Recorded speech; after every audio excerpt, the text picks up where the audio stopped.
It has definitely happened to all of you, sitting in class when suddenly it goes silent and you hear the teacher's voice saying, "Hey, you, stand up, come to the board and explain this topic," or "Tell us your opinion about this part of the book." Within a second, it feels like your whole body is heating up. You hear the sound of your heart in your ears. When you stand up, your legs feel like they don't belong to you. When you turn toward the class, 30 pairs of eyes are looking at you, waiting for you to say something. Your mouth goes dry, your brain is completely empty, and the only thing spinning in your head is, "I'm going to say something now and everyone will laugh at me." Or surely it has happened that you are in a group. A discussion starts and you know the exact answer to the problem. In your mind, you are doing a fantastic analysis, putting words together, and you want to convey it, knowing that if you speak, everyone will admire you. But just as you want to open your mouth, a voice in your head says, "What if you make a mistake? What if they mock you? What if you stammer and ruin the image they have of you?" What's the result? You stay silent. Someone else who doesn't have half your knowledge comes along, says something ordinary, and everyone claps for them. If you have trouble speaking and your self-confidence is low when talking in a group, there's a man who can help you a lot, and that is Mr. Matt Abrahams. He's a communications professor at Stanford University and has a book called Think Faster, Talk Smarter. In this video, we are going to look at the summary of this book, which teaches people how to present something in a group and how to properly convey their meaning to others. Mr. Abraham says that being able to speak in a group and present a thought you have in your mind in front of a large number of people is an art that many suffer from lacking. When you look at people who are truly influential in the world, all of them possess this power of oratory. They know how to present an important topic in front of a crowd with high confidence and influence people. Many people think that speaking easily in a crowd is a talent someone is born with. But eloquence and presenting are exactly like a muscle. No one is born with well-trained biceps. You have to go to the gym and practice for that muscle to be built. Speaking is the same. With practice, it gets stronger and better every day. Mr. Abraham says, "When I was in school, I was terrified of speaking in front of a large crowd, but because my last name started with A, I was always first on the list and sat at the first desk. As soon as the teacher said, 'Who is a volunteer?' the lot fell to me. At first, I was terrible. I would stammer and melt from embarrassment, but because I had no way out and was forced to speak constantly, my fear gradually faded. This compulsion made presenting easier than drinking water for me when I grew up. In fact, repetition turned it from a nightmare into a skill." Now, for this skill to become strong in us, we need 6 steps. These 6 steps are divided into 2 categories. The first is the mindset, your mentality regarding presenting, and the second are the techniques for conveying the message. Step 1.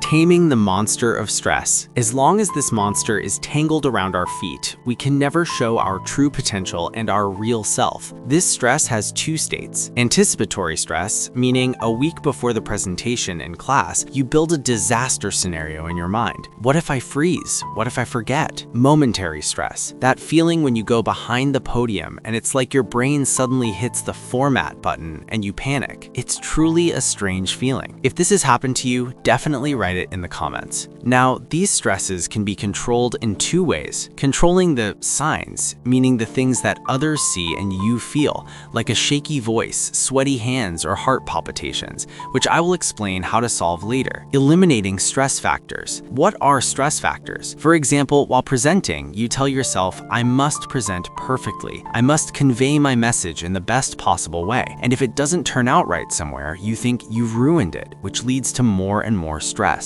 We must first resolve the signs and then the stress factors. You can do them through the things I'm about to say. First, taking a deep breath. It might seem cliche, but science has proven that a deep inhale and a very long exhale is the fastest way to lower the heart rate. It's like you are commanding your brain, "Everything is under control. Be calm." This is recommended in most places. Second, drinking a glass of water or chewing gum to fix your dry mouth. Third, you can hold something cool in your palm to lower your body temperature. Fourth point, before the presentation, be present-oriented, meaning your body and mind should be in a state ready to present. Usually, it's suggested that before the presentation, you take a short walk around that environment or do a light activity. These simple actions make your body ready and your mind have better focus and processing. Step 2, maximizing mediocrity. It means we should present our ordinary self. This is one of the biggest sources of stress, the thing that marks the difference between between amateurs and professionals. Amateurs think they must be completely flawless before a speech, and if they make one mistake, everything is ruined and it's no use anymore. Many people, when they start YouTube or content creation on any network, restart the recording with every mistake and repeat it many times because they think they must be completely perfect. But professionals always make mistakes, but continue without stopping. Our normal conversation is the same. We are not always flawless, especially at the beginning of the path when we are just learning how to convey our meaning. Being flawless is impossible, so what should we do? It's enough to convey the message as much as you can. If you made a mistake, it's okay, just continue.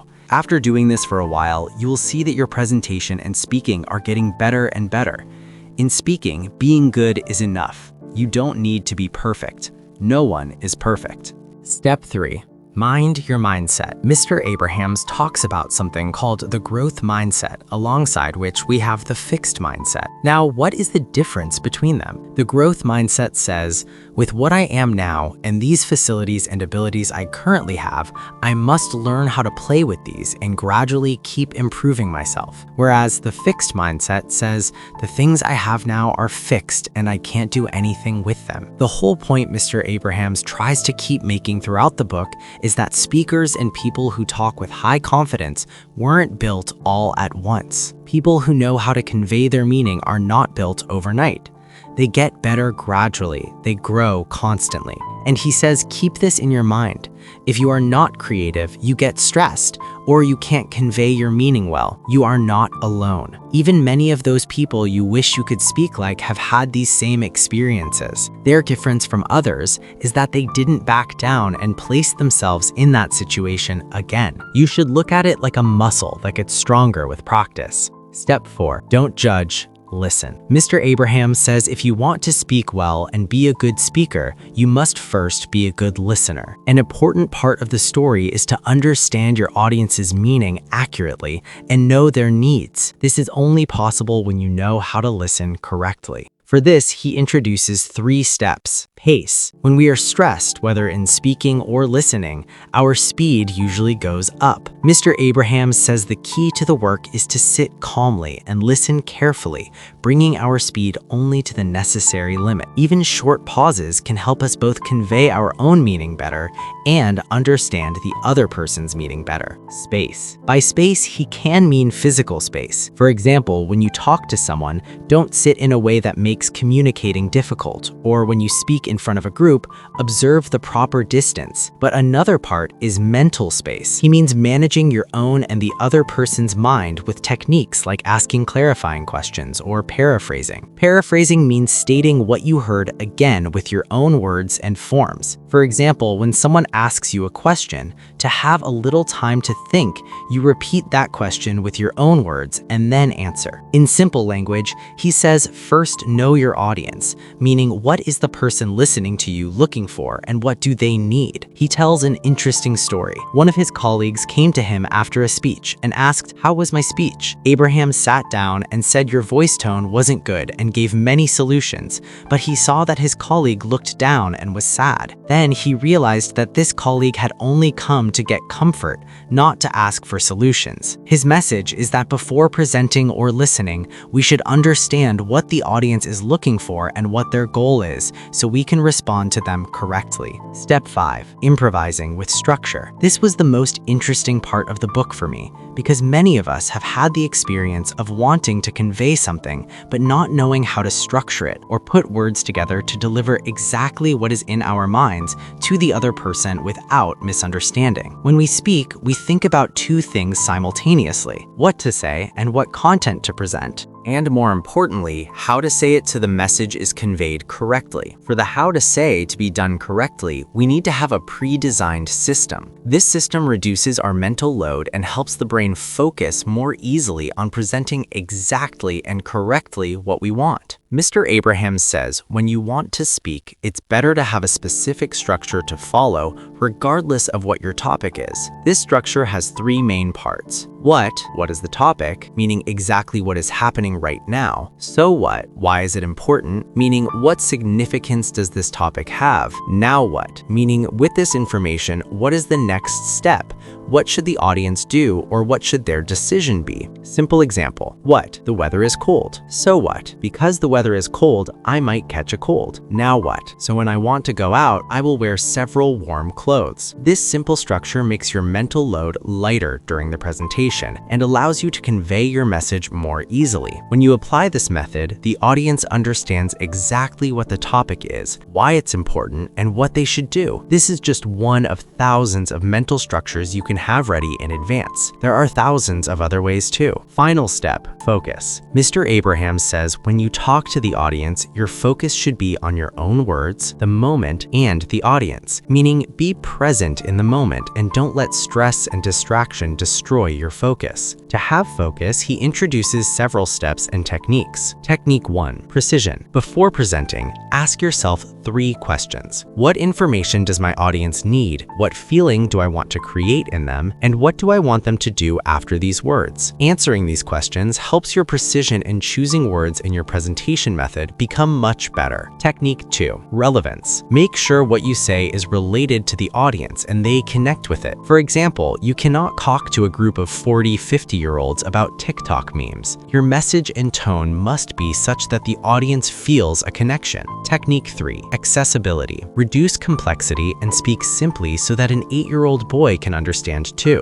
Don't use strange terms or complex structures so the audience can grasp the concept easily. Technique 4, BLUF, bottom line up front. Say the main point right at the beginning. Don't make it too complicated. Give the audience what they are looking for. And the final technique, concision. The audience's time is limited, so speak shortly and directly without sacrificing the main meaning for brevity. In summary, for the correct transfer of the message, precision, relevance, and simplifying your words are essential. And with this method, you can both speak more easily yourself and the audience can receive your message more easily. Let me mention this point. Summarizing can never replace reading the original version. If this video was useful for you, I would be grateful if you support us by liking and subscribing. Write any opinion you have in the comments.